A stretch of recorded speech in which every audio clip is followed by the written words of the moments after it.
This Detroit Lions team preview edition of the Sports Gambling Podcast is brought to you by Underdog. Get up to a $1,000 deposit match when you sign up at UnderdogFantasy.com.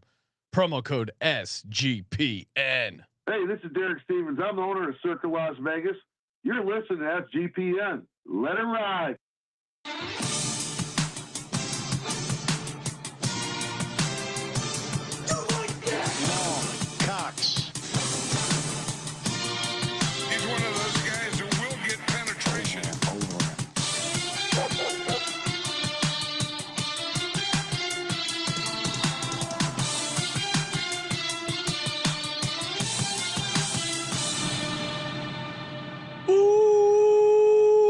Welcome everyone to the Sports Gambling Podcast. I'm Sean, stacking the money Green with my partner in picks, Ryan, Real Money Kramer.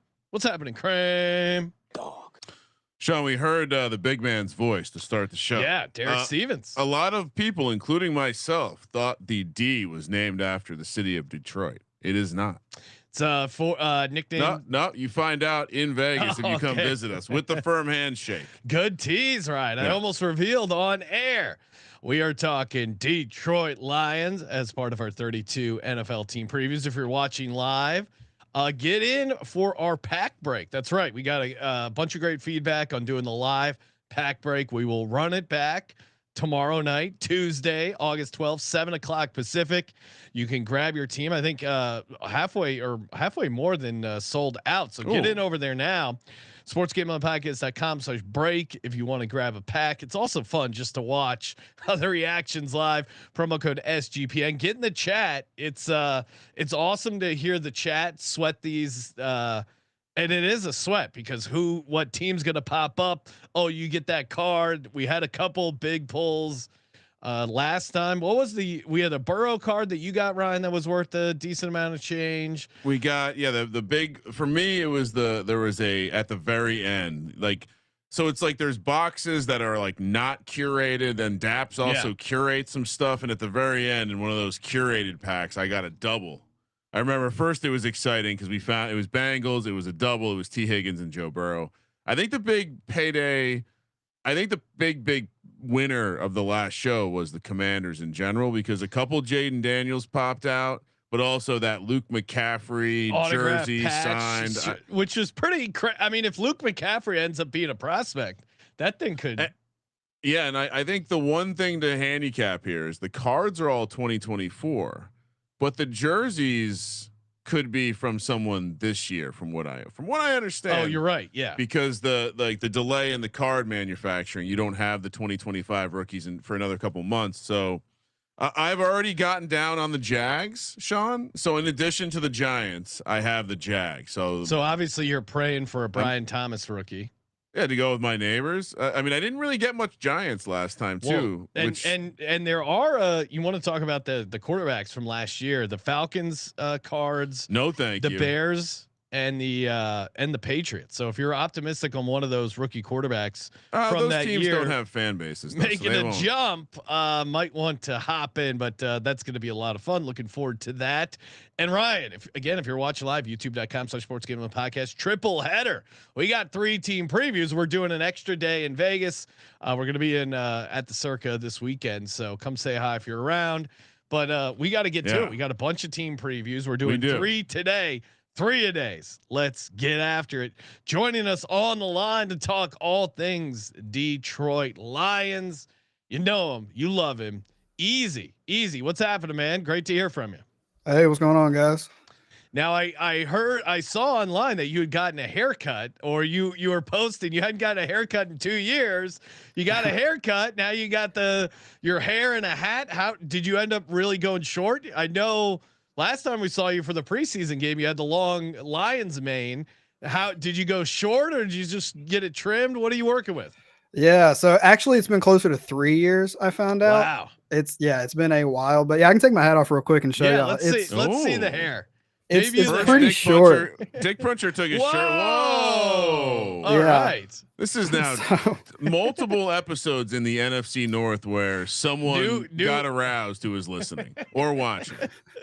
Trust me, if you're listening and you can't see Easyy right now, you're hot. The DJnets will be loving that, but I miss it as a fan of you being a Lions fan and also having a giant Lions mane and kind of almost emblematic of the logo of the Lions, which was a fun little bonus. But you look locked in, Easyy, good setup. Of course, if you don't know Easyy, regular in the Discord.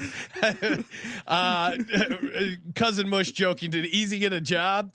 I feel like most of our job maybe had a court appearance. I don't know what Easyy, was there any reason you cut the hair or just felt like it was time for a change? Why'd you pull the trigger? It's hot as shit having hair that long. Yeah. That was my excuse. That was pretty much it. I mean, it was hot and it irritated the hell out of me, so I decided to cut it. It's really nothing past that. I like it. Simplicity, locked in. Sounds like a Dan Campbell move, training camp. You can't be sweating out there with the long hair. Although I was doing a little research, and our boy Anal Zone Ryan, who also had the long hair, so I think he still has the long hair. He was a little grumpy about his contract. Anzalone. No. They ended up giving him a slight bump, but he didn't seem thrilled about it. That was one little nugget that jumped out. But let's talk about the Lions. We'll do a little recap 2024. Kramer and I were both on the over for the Lions wins. That came in. They had obviously 15-2, crazy year. 12-5 ATS. I had them going 12-5 straight up. They crushed that by 3 games. Kramer almost nailed it. He had them going 14-3. Got to the playoffs. That was a pretty crazy prediction. Yeah. No, we were. So I'm just saying, when people watch these episodes and they think how fucking crazy these guys are to have the Jags go 13-4. Well, I mean, their win total was 10.5, but they exceeded that by 4.5 wins. Yep. Had the mega parlay on the Chiefs and Lions. That was easy money. Something nice. So looking at the Lions for me, I see a lot of signs of regression. You got the +9 turnover margin, 4-0 in the 3-point games, 7-1 in the 1-score games. You have a much harder schedule, 3rd hardest in win total. You get a positive on the net rest edge. Now, certainly the concerns are, the center Ragnow retired, but it did seem like the Lions kind of saw that coming. They lost both their offensive and defensive coordinators to other head coaching positions. I think those are like the big things. Don't mind what they did in the draft. Didn't do a ton in free agency. They brought in Avante Maddox. Shout out to him. But I mean, you kind of count the Hutchinson return as a massive free agent. And I would say, sign. yeah, the reason to think they're not going to regress is that defense was incredibly injured. Like they had one of the most, I think, Football Almanac had it. Great read. Check them out. As like one of the highest games lost just on one side, still ended up having a decent DVOA. Obviously that's kind of what cost them in the playoffs, but also, going back to Jared Goff sucks Island, even though they were 5-2, we did take a couple trips. It was a wild ride. If you were speculating the price on Jared Goff sucks Island, because they had a 5 interception game, Goff, where he ended up winning the game. You want to talk about regression. That playoff game, threw a pick 6, strip sack. Some of that was his fault. The strip sack, I guess you could maybe say on the O-line there, but Goff without Ben Johnson, that's a little. Think about how much people would view this a different season too if they had just not lost the Commanders and gotten their ass kicked by the Eagles. Yeah, I think it would have been a completely different. Or at least I believe a lot of people would be looking at them differently. But instead, they're using it as a way to compound the fact that they're losing their coordinators, which honestly made me go back and do a little bit, knew a little bit more, kind of have a more firmed up opinion of Aaron Glenn and the defense. And I'm much more willing to think that they're just not I'm never gonna expect them to be a good unit, because I don't think they ever were a good unit under Aaron Glenn, and I don't see them stepping into one unless Aiden Hutchinson is like a world beater. Well, but on the offensive side, I thought everyone is giving Ben Johnson all this credit for being this genius that now Dan Campbell lost, and he's going to have to replace. So I was like, okay, well, where did Ben Johnson come from? Like I didn't know much about him. Dan Campbell. It turns out he was developed by Dan Campbell. No, and like that's even tracing back to Dan Campbell's days when he brought the Oklahoma drill to the Miami Dolphins. Who can forget? So it made me immediately wonder, well, does it even fucking matter then? When Andy Reid loses a coordinator, no one talks about it. well, it's just fun. I mean, Is it because Dan Campbell is an obvious meathead? well, and someone had that point, and I forget the show I was listening to, but they go, Dan Campbell is known as just like this football guy, drinks 9 coffees, coffee with thing. 5 espressos, which may kill him one day. Exact opposite physique of Andy Reid, but you remember That clip of him on the Giants with Shockey, where he was the crazier one between him and Jeremy Shockey. Dan Campbell played tight end. He was an offensive guy. I think learned under Sean Payton. Yeah, I think everyone has this idea that he is this defensive, almost like Buddy Ryan-esque because of the legends around Dan Campbell will bite your kneecaps, whatever. But if you actually look at the way he coaches, the way the coaches he's developed, he is much more like an analytical nerd, offensive genius kind of guy than you would guess by his persona. And Ryan, just adding on to your point, the offensive coordinator they brought in was a guy who's in the Sean Payton tree. He is John Morton, who is the passing game coordinator for the Denver Broncos, Bo Nix. So maybe they won't miss a step. This is literally Yoda passing, a young Padawan over to Luke Skywalker here. If you want to use what the fuck's stuff. a Padawan? I think that's what they call the young Jedi trainers. Oh Jesus! Come on. But no, I didn't finish the point. It wasn't just that he coached with him in Miami. He actually fucking hired him in Miami. Yeah. So he created Ben Johnson. Yeah. If you create someone, you cannot. It's people. How reckless for the media to be telling. Not until we got to the Detroit episode, Sean, did I even consider looking into this. Yeah.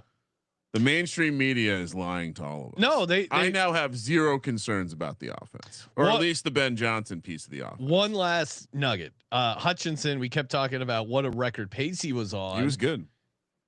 He was he remained the league leader in pressures all the way to week 9, even though he got hurt in week 6 and they had already had their bye week. So that you want to talk about the run he was on pre-injury. I'm sure he has a fire up his ass. Easy. We hit you with a ton of stuff that I'm sure you already know as a Lions insider and expert, but what do we get right? Where are we wrong? Where are you transitioning from the 2024 lines to the 2025 lines? Yeah. So, I mean, I pretty much agree with y'all with what you said about the coaching. I don't think we're going to lose all that much from in the transition. John Morton, or Johnny Moe as the players are calling him. So I'm going to call him that too. I think he's going to be a really good fit for us. He, was with the Lions before, then went back to Sean Payton in Denver, helped make Bo Nix good with the Broncos. And then now he's coming back. He said that he's going to stick to a lot of what we did last year with mixing in of new stuff, which I think is the way to go with it. But a lot of the stuff that he's changing, I think is going to be, a good bump for us, like using JMO more, giving him more routes in the route tree. I mean, he was typically just like a go run 9 guy under Ben Johnson, which really didn't make a whole lot of sense. It seems like Johnny Moe is going to be doing a lot of different stuff with him. And then on top of that, he's also said that he's going to have both running backs in the backfield on certain schemes, which will be huge for us, and using Jahmyr Gibbs on the outside in the passing game, which could help us a lot too. So I think he's doing a whole lot of stuff, along with keeping things like the trick plays and stuff like that Ben Johnson did last year, to where not only do we not miss a step, but we actually elevate the offense this year. And then on the defensive side of the ball, Kelvin Shepard, Aaron Glenn guy, coached under him for 3 years in the linebacking core. I think the linebackers were our best part of the defense last year when all the injuries came up. So I love Kelvin Shepard being the D coordinator. No, and I was skeptical when they drafted Jack Campbell as high as they did, but he's been good. Our buddy Alex Anelzone has been a really good linebacker for them. And you mentioned, I'm super high on the Jameson Williams stuff. We'll get to some of that, some fun plays in the prop market. I agree. I would say as far as schedule, and again, I don't think it's crazy to say the Lions are going to regress from 15-2. The question is by how much, right? Like they could regress 4 games and still be 11-6 in the playoffs and hitting their over win total. They could regress 3 games and be 12-5. Worth noting though, part of their schedule last year, which was favorable, and we highlighted when we did our preview last year, 15 games indoors compared to only 9 this year. So a little bit of a drop off there. The schedule is tougher. You're playing that That's first a huge place deal schedule. for Goff. That is. And that's unfortunately, and, if there is someone that's gonna fuck this up, unfortunately, and I see Easyy shaking his, it might be Jared Goff. Now Ben Johnson did a very good job. I think the mental stuff, Dan Campbell has done a good job of like getting Jared Goff his confidence back. And I think the fact that LaPorta should have a good year, Jameson Williams, Amon-Ra, you have Jahmyr Gibbs and David Montgomery. Like, people in the fantasy community are saying, some are like Jahmyr Gibbs #1 overall. Yeah. I'm not, I get that, as high fantasy wise, just cause I think David Montgomery is still gonna get involved, but for like team stuff, for them winning games, I mean, look at their skill position. Sam LaPorta, tight end, like they're in a great spot. Well, and if you recall, the reason that I determined that I was so high on him, both him and Bijan, it was the tremendous amount of consistency and the ability to have these massive games, like a ceiling that only so many can reach. He was one of 3 40-point games in fantasy last year in PPR. So, he's on a list of a very, very, very short list, and he doesn't have too many duds in spite of David Montgomery existing. Yeah, no, it is. Their offense should still be good. To your point, Kramer, defense, if they can just kind of hang around, and that, going back to the +9 turnover margin, if they don't have that, but I mean, again, getting Aiden Hutchinson back solves a lot of your problems when you have a guy like that. And honestly, my take, So one, I guess I'm willing at this point to take the L on my Aiden Hutchinson. Small hands isn't going to be able to compete at the next level. He's pretty good. And good that he's not coming off some sort of like a joint problem. It was just a broken leg, right? That almost feels like those things. They just throw some titanium in there or whatever, and you're good to go. But my point was more to say that I just don't think Detroit was like, I don't think we should be expecting them to be, or they weren't ever a great defense under Aaron Glenn.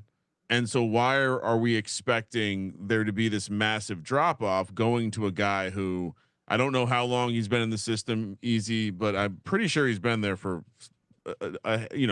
more than 2 or 3 seasons. And so I would expect it will be a lot of the same things. If anything, the best way to improve on a system is to evolve it with someone who isn't, in it. And so refreshing coordinators, like I could spin this as a positive for both offensive and defensive side of the ball. I'm sure the Detroit fans are doing that. And so, I think the idea that they end up being an average defense and above average to elite offense again makes a lot of sense to me, even with all the changes. Yeah, no, I think they're in a good spot. I'm with you. I think I'm less worried about the defensive coordinator. The offense and Jared Goff is my only concern. And you look at not worried at all about the coordinator changing a little bit. Well, and not at all. That to me is tied into the Jared Goff concerns. Jared Goff with the new offensive coordinator, maybe they fall off. But if you look at like the positional ranks on our doc, they're top 5 in almost everything except quarterback, and we'll see. But they have so much around him. You got to be optimistic a little bit. Now, again, they're not going to win 15 games. I don't think that's crazy to say, but they could still hit double digits, I think, fairly easily as we'll walk through the schedule. You could argue that the 3 teams in their division are 3 of the most overrated teams in the conference. Wow. I mean, I'm just saying it's very easy to say that. Wow, we did the Washington Commanders. I think they're fairly overrated. They're overrated too. I'm just saying, like Minnesota, Sean. Yeah. Chicago. Ben Johnson's just going to snap his fingers and fix it. Yeah, everyone knows I'm out on Minnesota and JJ McCarthy. Sam Howell breathing down his neck in that preseason game. I am staying very strong, but like at some point, preseason doesn't matter for the most part, unless it's something good you want to celebrate. But Chicago. I think looking bad in preseason is a bad sign. Yeah. As an individual player, like Quinn Ewers, what's bad? That's like, bad. Full bad. That's a bad sign. Not a bad mistake. Not like a single mistake or like a bad. Yeah, play. blown call or like a blown underthrowing a throw and getting picked off. Talking about Kyler Murray. It's not Tater so bad. tot. Not so bad.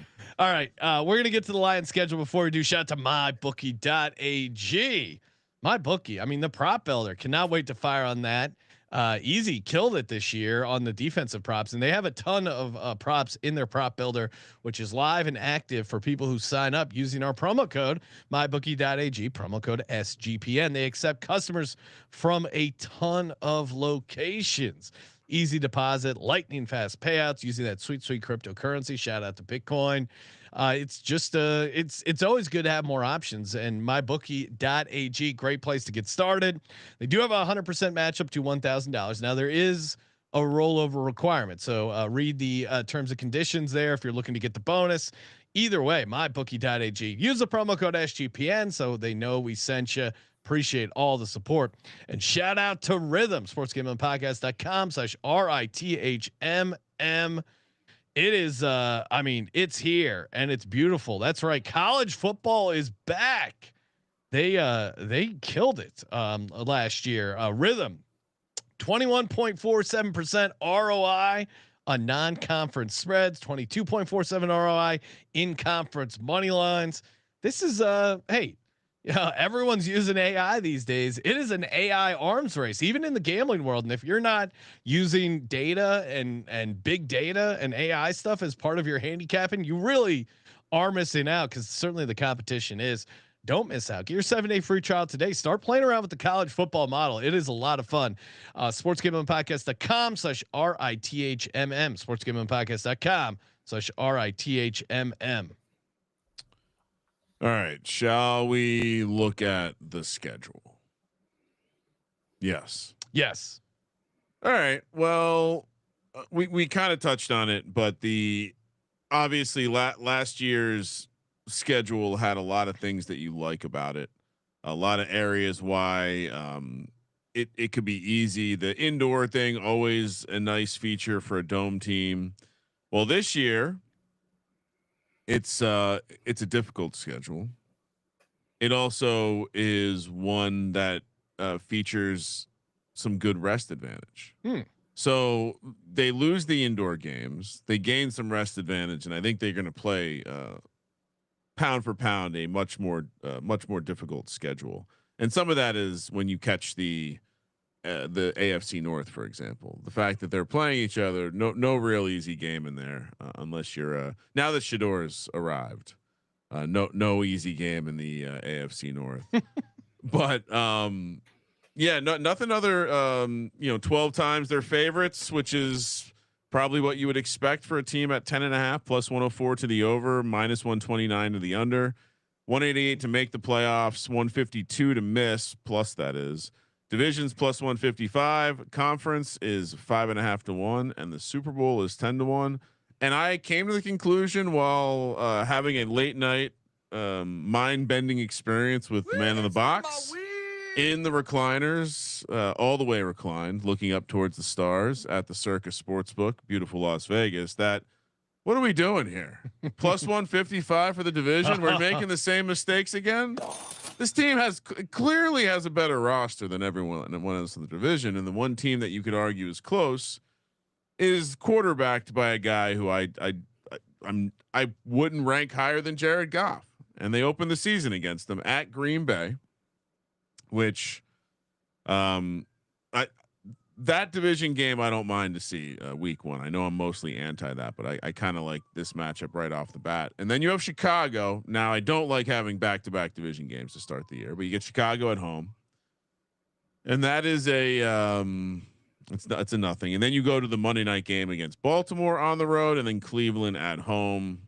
Probably do want to play Cleveland earlier, although honestly you probably want to get Cleveland in the middle of the year after Flacco gets hurt and before one of the young quarterbacks is playing decently. So sounds like some Shador optimism. No, that wasn't Shador optimism. Oh, I still don't think he's going to be on the Browns this year.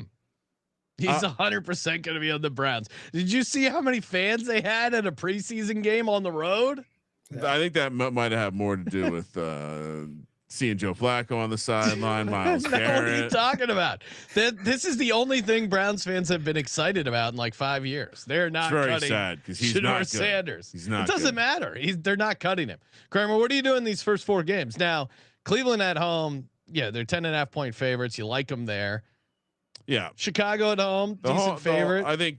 I mean, come on. You don't think Dan Campbell's going to put Ben Johnson in a headlock and give him a noogie? No way. Baltimore on the road is certainly super tough. But are you going 3-1, Kramer? Well, I kind of do want to respect the Packers Lions and say that they'll split. So I think this could be the old division chop. But perhaps the Lions lose the Thanksgiving Day game. I'll say 2-2.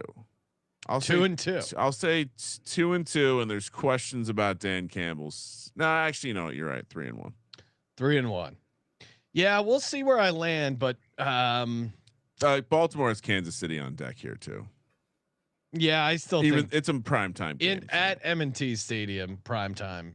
Early, that's the loss for me. But. Early Ravens is that's a really tough one. I think I'm going to give the Packers the Thanksgiving game, possibly. I think I'll go 3-1. Easy. What are you doing here? Yeah, I think we absolutely beat the Packers week 1. I think our team's still pissed off that we lost in the playoffs like we did. Aiden Hutchinson's back. He's going to come out week 1 with a fire of his ass. Dan Campbell's going to be eager to show everybody, hey, the coordinators don't matter. And I think we roll through the first 2. I do think we lose to Baltimore. We have a tough time with running quarterbacks, and I don't know if that changes this year. Obviously, I hope it does, but until I see it, I can't trust it. So I don't think we beat Baltimore, and then obviously we beat Cleveland, so 3-1. 3-1. All right, Kramer, next batch. What are we doing? All right, tough back-to-back road spot here. At Cincinnati, then at Kansas City. Oh. That's very, very tricky. The fact, even just kind of seeing them favored in Cincinnati, gives me one of those. I squint a little bit when I look at it. Then you have Tampa at home. This is a hell of a stretch. Bye week in the middle, and then that Monday night for the Tampa game, by the way, or asterisk Monday night, but the early kick. It's the 4 p.m. West Coast kick, Sean. And then you have the Vikings at home. That's probably one I would buy on the look ahead here. Yeah, I think definitely winning the Vikings game. Tampa gives them trouble though. Yeah, it's a primetime game. I think that's true. I think Detroit will handle their business there. Can they steal one of the road games, non-conference against the Bengals? They won what 2 years ago in KC. Kind of that after the Chiefs won the Super Bowl. Chiefs will be coming off Monday night against the Jags, so perhaps they're reeling. That might not be. I'm going 2-2. The back-to-back road games against tough teams. Tampa being in there, who gives them trouble. I do like them obviously at home against Minnesota, but I don't know if at Cincy, at Kansas City, Tampa Bay at home. I think they might only win one of those, so I'll go 2-2. But this highlights where they have these like kind of small rest edges. Both Cincinnati and Kansas City are coming off Monday night games when they play, so pick up a day here, a day there. That's how you end up with the best net rest in the league. Easy. What about this stretch? 3-1 again or 2-2? I'm gonna go 2-2 here. Like y'all said, Tampa Bay gives us fits for some reason. It just seems like we can't beat them. I don't know why. And then Cincinnati, Kansas City, I think we drop one of those. I think we beat Kansas City. We seem to have their number. Like y'all said, we beat them week 1 2 years ago. I actually called that money line too. Yeah, let's go. So yeah, I think Cincinnati's offense could give us some trouble. And then the back-to-back might fuck with us a little bit. So yeah, 2-2. We don't have a problem with Minnesota though. Kramer, what are you doing? 2-2. 2-2. So we're all 5-3 going into the next 9, the back 9. Another back-to-back road spot here. You got Washington in the afternoon Sunday window, and then Philly on Sunday night football. That's a loss. Then you get the Giants at home. That's a win. And then the Packers on Thanksgiving. They never. Well, that's interesting, Ryan. That might actually help you with the look ahead aspect to the Thanksgiving game. Although, help me. Yeah, you guys are. You gonna mean help need the it. Giants? Yeah. Oh, you're not on the team. I'm not on the team. No. Oh, I'm on the team. Easy. Now, what do you Lions? Even since they become good, off the top of my head, they have had trouble on Thanksgiving. What was a couple years ago? Green Bay won outright as a dog. Where are you at with this four game stretch?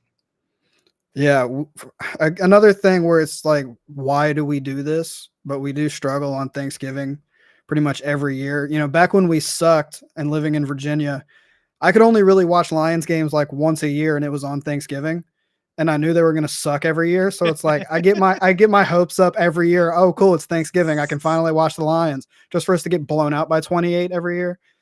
So I still have no faith that we can win a Thanksgiving game. I'm going to go 2-2 in this one. I think we absolutely beat Washington. I think this is the look ahead spot. I think come week 10, we will not be dogs here. So I'm going to put money on this before the season starts for sure. I think we can beat Philly. I think this is another game we're going to be really up for because especially last year, you know, going into the playoffs and towards the end of the year, everyone was saying the game is going to be Lions Eagles. And then we couldn't make that happen. So I think this is kind of going to be like, all right, well, we'll make that happen this year and show that, yeah, you know, if our defense wasn't hurt, we could have done what they did kind of thing. But because it's a back-to-back road spot like that, I will say the Eagles pull it out, even though I think we can potentially win. Okay, so 2-2 puts you at 7-5. Kramer, what are you doing here?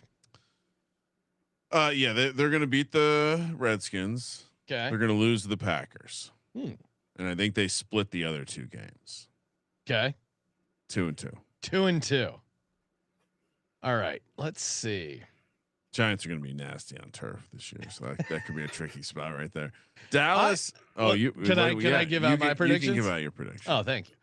I actually think this is where they get Green Bay. This is the trend they break. They finally get it home. I think they're going to be able to beat the Giants at home, and I think they steal one from Washington. I'm going to go 3-1 in this stretch. So I'm the outlier at 8-4. Kramer and Easyy 7-5 going into the final 5 games. Kramer, what do you got in the final 5? All right, final 5. You got the Dallas Cowboys, which I was just double checking. I still haven't found a win on their schedule. Then you have the Rams, which that Lions probably that's a home game. It's cold at this point in Detroit. People will want to go to see beautiful SoFi Stadium. Then you have the Steelers coming to town.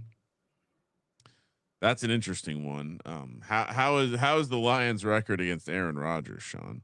Then you have at Minnesota, at Chicago, back-to-back road spot to close it out. Minnesota is on Thursday, which is aka Christmas, as is the Dallas game. Dallas and Detroit both get the standard week off going from Thanksgiving to Thursday the following week. So neither team on a short week there. Now I'm glad I have them sitting at 8 wins because I wanted to get them to 11-6, and going 3-2 here is pretty doable. I think for this Lions team, obviously like them a lot at home against Dallas, laying the 6.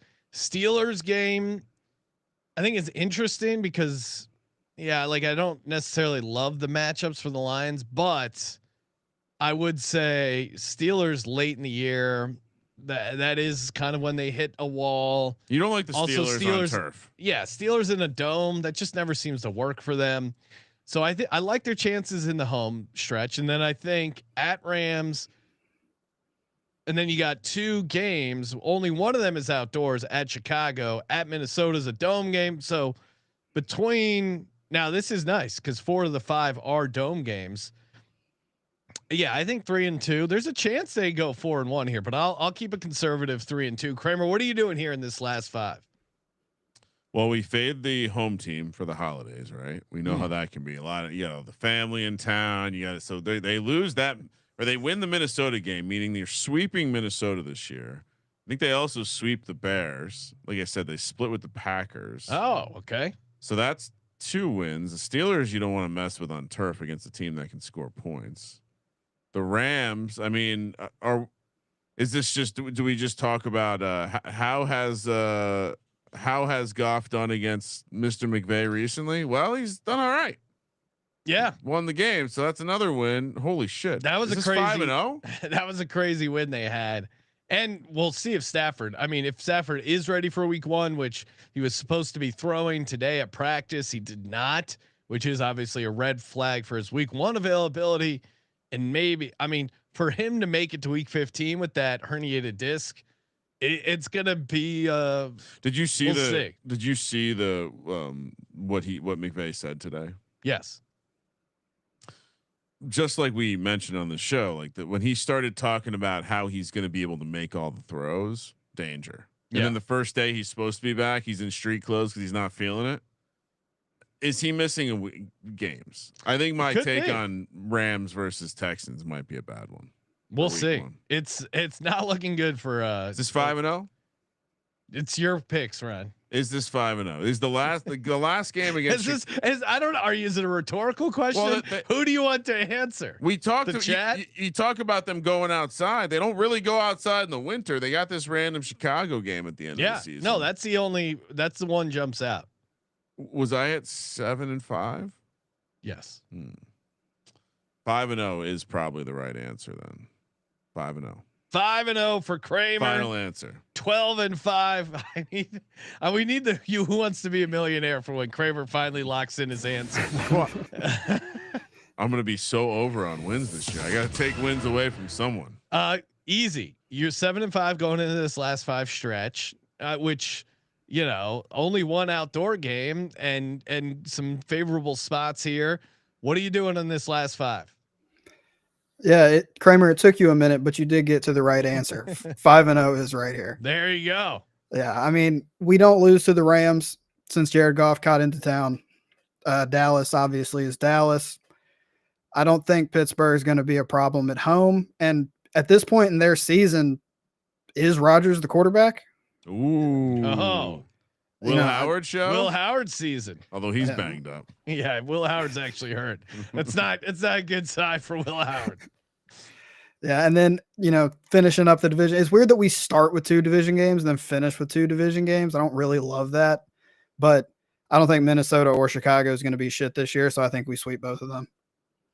All right, let's get it. So Easyy 12-5, Kramer 12-5, and I'm sitting at 11-6. We're going to talk about our best bets for your 2025 Detroit Lions. Before we do, of course, shout out to Circa Million, Circa Survivor, the biggest football contest in the world. $21.5 million guaranteed, and it's going to be more than that. I mean, Circa Survivor is easily going to hit 20 million.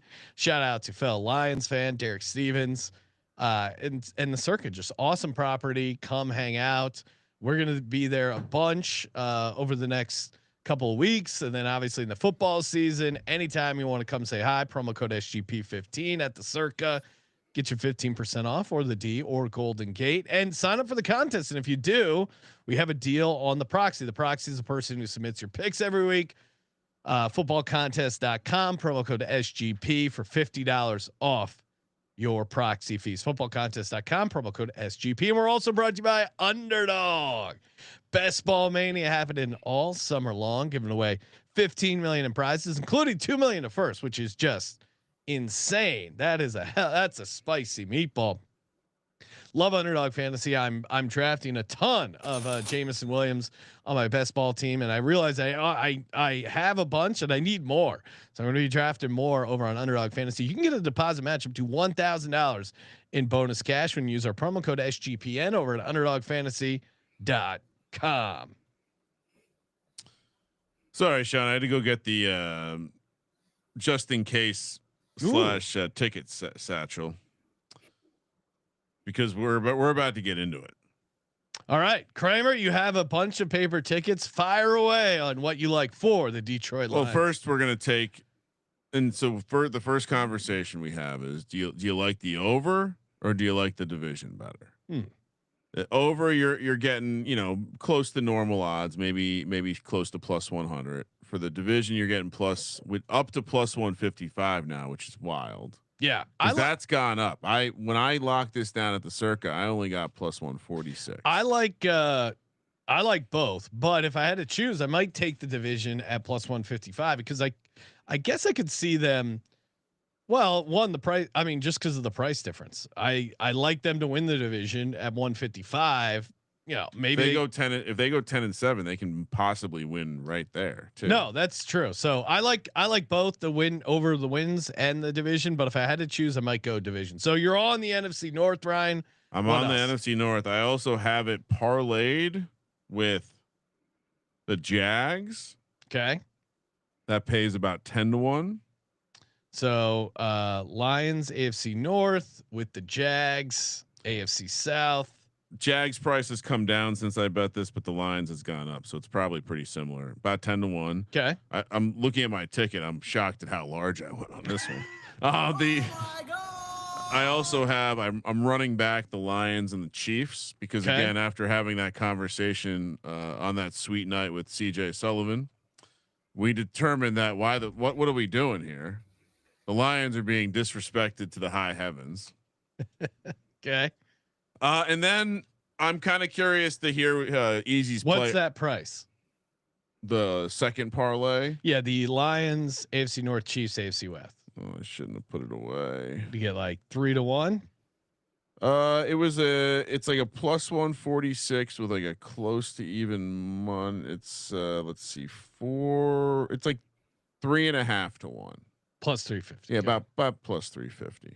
Okay. Anything else you want to give? I want to hear Easy's player takes before I go any further. All right, Easyy, you're up. What are you doing for your Detroit Lions? I'll put you down. I'll start you off with over 10.5 wins. What else are you adding to it? Yeah, I mean, I'm obviously going to take the division too. Y'all were talking about win total versus the division. I think second place is going to be 10-7. So I think at 11 wins, the Lions pretty much lock up both. So might as well take the better odds there. With the player stuff, I have a ton of them, so I'll narrow it down a little bit for y'all. My favorite is obviously Jameson Williams. I think he's going to have a great year. He hit over 1,000 yards last year in just 15 games, and now they're saying he's going to be integrated into the offense more this year. I mean, if you're going to be used more on 1,000-yard season, obviously you should have a pretty good year. So I'm going to bet him 1,000+ yards at plus 200 and 1,250 yards at 6-1. Yes. So you have 1,000+ receiving yards is 2-1. You said? Yeah. Yeah. And I actually have that as well already in my kitty, the Jameson Williams plus 1,250 receiving yards at 6-1. I will tail your 1,000+ receiving yards at 2-1 as well. Cause I think those are both good prices. Why not go 1,500? Well, you do have plus 1,750. Amon-Ra St. Brown there, who I think he's going to compete against, but 1,250 feels like the sweet spot for me. But if you're playing the ladder, right? No, I'm just playing up to 1,250. Well, 1,500 when you have Amon-Ra and Sam LaPorta and a good running game. 1,500 is a lot. Easy. I mean, if you're playing 1,500, you should be playing Offensive Player of the Year too. So, in my mind. I think if you're going to ladder it with most receiving yards in the division. Okay. I think he gets more than Amon-Ra this year, just because I think their target share is probably going to be about the same. But because JMO can beat everybody over the top, I think that's going to kind of push him ahead of Amon-Ra a little bit this year. And Justin Jefferson has JJ McCarthy throwing to him, and he's really the only guy I think that can beat him. So JMO division lead is 8-1. Ooh, okay. Yeah, I'll just stick with the 1,250. I see where you're going though. I don't love having to deal with Justin Jefferson. I'll take the. I would. So I also agree with Jameson Williams, but I'm not going to be crazy. I'm not going to be bold like you guys. Taking the 1,000 yards at 2-1 is just fine. Okay. Weren't you just literally minutes ago advocating for? No, we were having the conversation. Oh. If you're gonna play the ladder, why not tack on 250 more yards? 1250 feels sweet. Yeah, it's a 3x. You go from 1,000 to 1,250 is 3x. Yeah. and then it's basically another 3x to go that next 250. Yes. I'm just Yeah. That's too crazy. And so you're saying if 1,500, you'd rather take offensive player of the year at like 120 to 1. Well, I think if you're up there at 1,500 receiving yards, you're going to be in the discussion for offensive player of the year. Is my take, and I think you can get like offensive player of the year like 150 to 1. Any other? What about most receiving yards then at that point? Yeah, that's also true. That's 60 to 1. That feels more realistic than offensive player. Okay. Yeah, I mean, because of their if we think the defense could struggle a little bit, I mean, should we be sprinkling most receiving yards? Jameson Williams 60 to 1, easy. If Jamar Chase wasn't playing, I'd say yeah. Yeah, no, that's yeah. I mean, it's hard to bet against him because they have no defense again this year, and Burrow's going to throw it to him 500 times. Yeah. So, but besides him, I think there'd be a shot. What other props you like, Easyy, or futures for your 2025 Detroit Lions? My next favorite one is Jahmyr Gibbs over 425.5 receiving yards. Ooh. Oh, okay. He had 517 last year, and they're saying they're going to integrate him more in the passing game with his wideout stuff or having both running backs in the backfield. So if they're scheming up more plays for him, it's kind of like the JMO situation. Why would you not bet the guy that they expect to do more with? And he covered that number last year. So I just think he's going to be a big piece of the passing game. So Jahmyr Gibbs, and what was it? What was the amount? 425.5 receiving yards. I was pretty shocked to see his, even though he is the chalk in the division to lead in rushing yards, he is still plus odds at plus 140. That stood out to me. I mean, I'm not going to play it, but I do think that Jahmyr Gibbs was definitely a eye-opening experience looking at his usage last year and just how good he was. Now, our buddy Jared Goff, he did throw 5 interceptions in one game. Are we considering Jared Goff most interceptions? Now, you can still have a good season and throw some interceptions, a la Baker Mayfield, who tied for this league lead last year. Are you in on the Jared Goff most interceptions season? No. Not only will he not have the most interceptions, I think he'll have the least interceptions in the division. Ooh, okay. Yeah, he's 15 to 1, which I feel like for most interceptions in the league. Yeah, that's bad. That's not good. I don't think they throw enough to get there, and because of Gibbs and Montgomery, who I think should be awesome. There's too many young guys that don't have something behind them. Yeah, no, nothing to worry about. Like the more that I think about this, and like Cam Ward is almost certainly going to be in the mix, but there's a number of other guys who like we talked about the Baker Trevor Lawrence comparisons. Trevor Lawrence could be up there. Baker could be up there again, no problem. Drake May, if he ends up with a shitload of interceptions, would that be surprising? Easy. Any other Lions futures you want to toss out? Yeah, Sam LaPorta over 6.5 touchdowns. I was debating this one. Okay. I was debating that or yards. He's been over both of them, both years he's played. But 6.5 touchdowns just seems low. I think he could potentially have a little bit lower receiving yards this year just because of, Jahmyr Gibbs, Jameson Williams. I think Isaac Tesla steals some yards in the receiving game. He looks really good in the preseason. Is he going to be a first touchdown guy for us? Isaac Tesla. Oh yeah, absolutely. I think he's going to end up being wide receiver 3 by the start of the season. I got a sneaky list I'm working on, Ryan. Is he he's a Who Pig Suey too, I think. Yeah. He's from Arkansas, right? Yeah. Okay. That would be, let's go. Work that into your first touchdown handicap. So I'll tail the Laporta over 6.5 touchdowns. I'm in on him. Add on that? Because Justin Jefferson is not always a touchdown guy. Yeah. And Laporta is third chalk in the division touchdown market, only behind Jefferson and his teammate Amon-Ra. We already know he had that high variance year a couple of years back as a rookie when he went double digits. He's 10 to 1 to lead the division in receiving touchdowns. I absolutely love that. Okay. I know you're actually high like on that Laporta. too. I know you're high on Laporta in fantasy. And when you dig around, it's like every other situation, like Hawkinson, Jefferson, like there's just a lot of sharing. And so knowing that Matthew Golden is actually an interesting dark horse at 25 to 1, as much as I hate the Packers, and Jordan Love. But yeah, LaPorta at 10-1 here feels like this is not sad. Why he should be favored over St. Brown. Yeah. Now that we talked it out, I'm in. 10-1. Welcome. Yeah, we should make sure we have the account and lock that one in. That's nice a good. It's a nice little 10-1.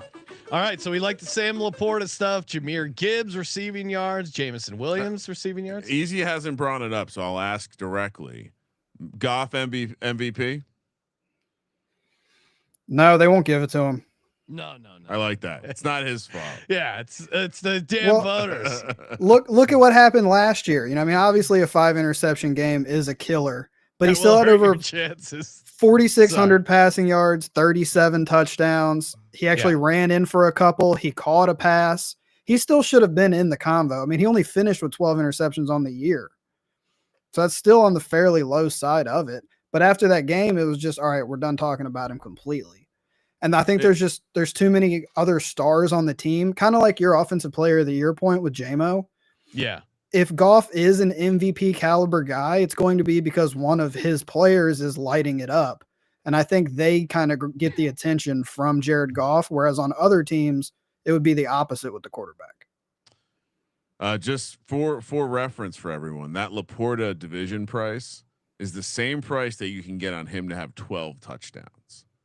I'd much rather have him to lead the division. Okay. Right? Like I think so. Yeah, I'm trying to price that in my mind. I don't think you need to get 12 to lead the. I think if you're getting 12, you're definitely leading the division. Yeah, but to your point, you're right. You could win this division with 10 touchdowns, receiving touchdowns. I mean, if like I saw the chat was talking about it. It's always good to those types of things. You always want to price shop. Yeah, especially the alts versus the. Well, if you think about it, the markets where you're betting into someone getting a milestone or a certain amount of touchdowns, the other players being bet into don't have any effect. But in the leader market, action coming in on other players could get you a better price. And so, yeah, no, good point. Easy, always fun chopping it up with you. I know you do a bunch of content online. You're in our Discord. Hit them up there or on X at Easyy Bets with 2 Y's there. And then you got your. How can people find your YouTube channel, Easy? Yeah, Easyy Betting Show, also 2 Y's. I'll be putting up a lot of stuff here in the next couple weeks. So, yeah, I have like 80 subscribers. So let's go. Let's get those numbers up. Check out the Easyy Betting Show, and hopefully hearing from you on the pregame show. Always good. You hopping on, do a great job, and check out Easyy wherever you get your content. Kramer, we gotta get going. We got 2 more NFL previews to do today. It's a big day. We have the man in the box. Yes. We'll be talking Ravens later on this afternoon, and then we got Chiefs tonight. And then tomorrow, like you said, doubleheader. Bills in the afternoon, pack break with Daps at night, and then final team preview Wednesday 4 p.m. Eagles. Let's go. The Philadelphia. Oh, and by Eagles. the way, preseason picks Wednesday night, and then we're off to Vegas. And we it was fun preseason. Shout out to everyone who tailed the AFC North money line parlay. That thing was a nice 30-1. And the joint practice unders. We're coming back for another week, baby. Kramer can. I'm good on the really? Unders. That's all it takes. Yeah, 0-7. You've never. Wow. Okay. Because you've never been a part of a first half under that started off very slow. 0-7. Yeah, it's pretty slow. Well, also that's wild. Well, there's 32 first half unders. How many more joint practice unders do we have? More than we've had already. I think we have another like 24 total. Right. I'll look into it. We'll see if the totals adjust. Last year, week 2, joint practices went 9-1 to the under. 9-1 in week 2 of the preseason to the under last year. Okay. I think unless you're scared. Sean. Well, I think the new kickoff rule is changing things a little bit, and teams are playing their starters more. Stay tuned for the week 2 preseason picks episode. Hey, always been getting a lot of feedback, questions, comments over on Spotify. Great place to let your chime in. Always love hearing your plays, questions, comments. Hit us up on Spotify. Toss us 5 stars while you're over there. What year you started listening? Oh yeah, that's always fun. Toss that in there. Kramer, of course, as always. Thank you for participating in the Sports Gambling Podcast. For Sports Gambling Podcast, I'm Sean, stacking the money green. He's Ryan. Just realized, Sean, the show is not that far off of legal gambling age in Canada. Kramer, let it ride. I want better fucking execution. I'm wet.